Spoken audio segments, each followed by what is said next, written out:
Hey everyone, what's up? And welcome back to my channel. It's Josh, and today I wanted to share with you guys a bit of an experiment that I've been doing with the Seiko SBDC051, or if you're more familiar with the international model, that is the SPB051J1.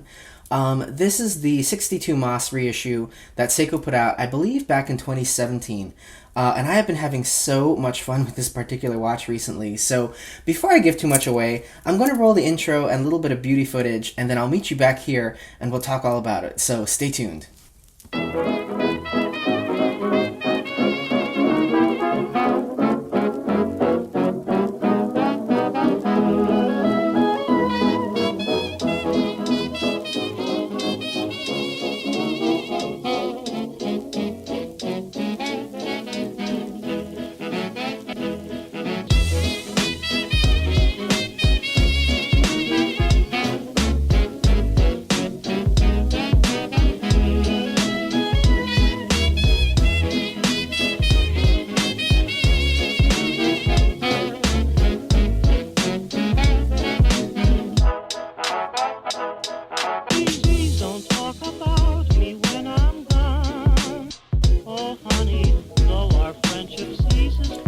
Okay, so if you've been watching my channel, you know that I got this particular watch for my husband John for Christmas, and he absolutely loves it. This is his pride and joy. This is his baby.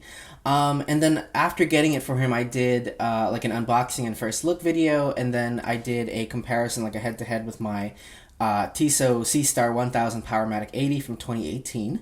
And in doing that video and shooting kind of like the B-roll footage for it, I was messing around with it, just kind of, trying to show you guys all the different ways that you can wear it. So I put it on a NATO strap, I, took it out in all different kinds of lights and stuff, and toward the end of that video, I put it on a leather strap, and all of a sudden, that just sparked something in my ridiculous mind, and I was intrigued by it a lot. You guys know, if you watch my channel, I love vintage watches. So today, in fact, I'm wearing my Tissot Heritage 1948 automatic chronograph. I love this watch so much. It is just such a beautiful vintage styled, classical chronograph. So elegant, so timeless. And I've always wanted kind of like a vintage style, like diver watch. I've looked at a number of them. I've looked at the Rado Captain Cook more times than I care to admit. I looked at the original one when it came out. Then I looked at the larger version that came out shortly after it. I looked at the update that came out, I think, back in 2019. And I've almost pulled the trigger on that thing so many times, it's not even funny. But every time I have looked at that particular watch, the price point kind of stopped me, because the Rado Captain Cooks are, they're up there. They're pushing $2,000, if not more than that now. And the thing is, I was not looking for something that I was going to be wearing every day where I feel like I could justify a $2,000 price tag just to have kind of like a theme watch. So I never ended up getting one. And then, again, when I was doing the video comparing this guy to my Tissot Seastar, all of a sudden I put the leather strap on there, and in the words of Janice from Friends,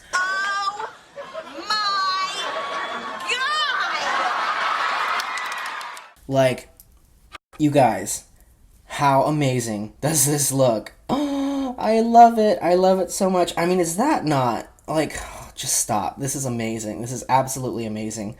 And yes, I'm insane.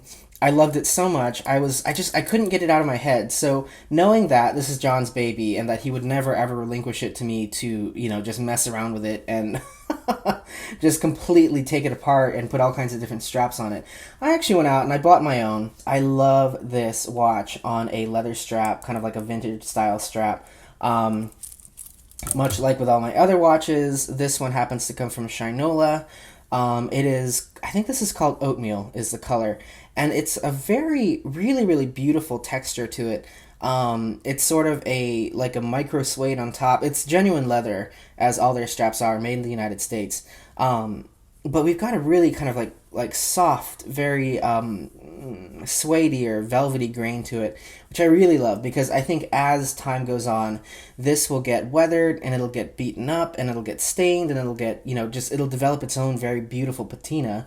I have another strap here. Whoops. This one is, I think this is the dark nut brown color.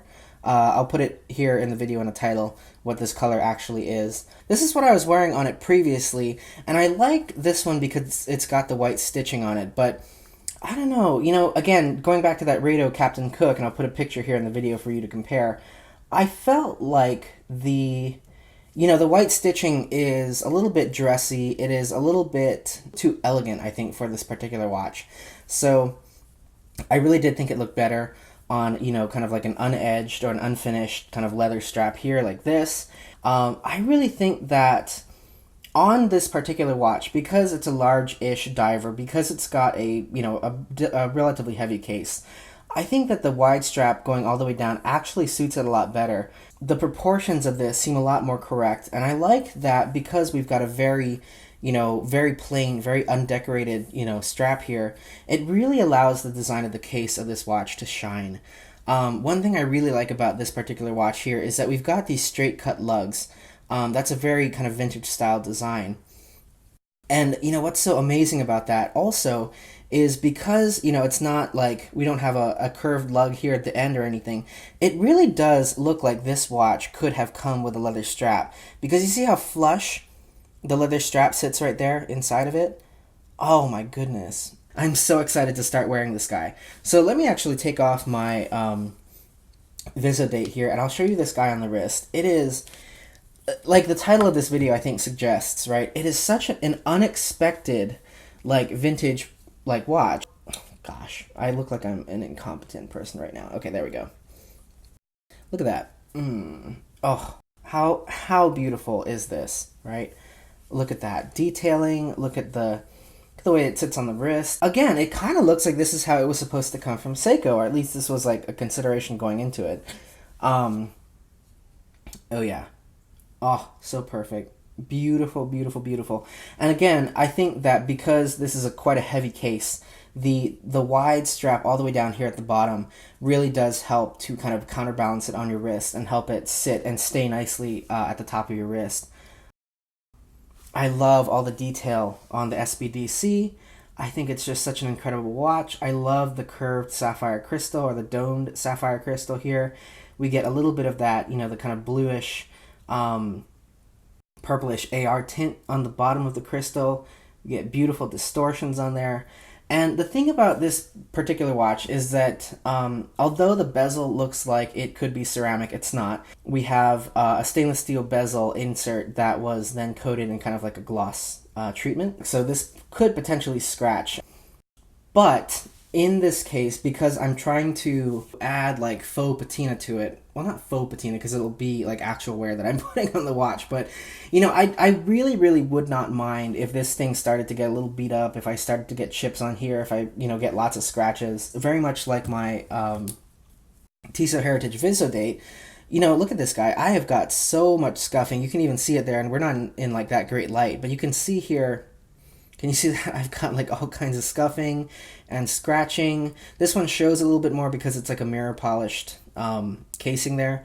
But I've got, you can see it right there. I've got a scratch. This is a Hesselite crystal. These watches look absolutely incredible when they've got some patina on them. And I actually cannot wait to start getting some scratches and scuffing on this one. And that is particularly why I decided to get my own, because if I started putting any kind of wear on John's watch, I'm pretty sure we'd be seeing a divorce lawyer. Okay, so let's talk a little bit now about why I said that this was the ultimate beater watch, because I'm sure that I'm going to take flack from people on that. You guys, this guy is $765, which is a lot of money, I agree, but for the quality of watch, the fit and finish that you're getting, the ultimate retro, classic, timeless design, again, I just don't think that paying $765 for this particular watch to do this with it is bad. With the Captain Cook, if I had spent $2,000 on that, I would feel bad that I spent $2,000 and then, wasn't getting to wear it all that often. So $768 for this, I think, is a great value. Shinola leather straps are amazing. You guys have heard that before from me. These are about $100 a pop, which, yes, that's expensive also. But all in, even with 2 Shinola leather straps and then this guy from Blue Shark, plus the watch, I'm still comfortably under $1,000 for this whole setup that I've got here. So yeah, that's about it. I don't really think that there's much else I can say about this guy. Really, really happy with it. I will report back. I hope you guys are having a great 2020 so far, and I will talk to you guys soon. Thanks so much for watching. Take care.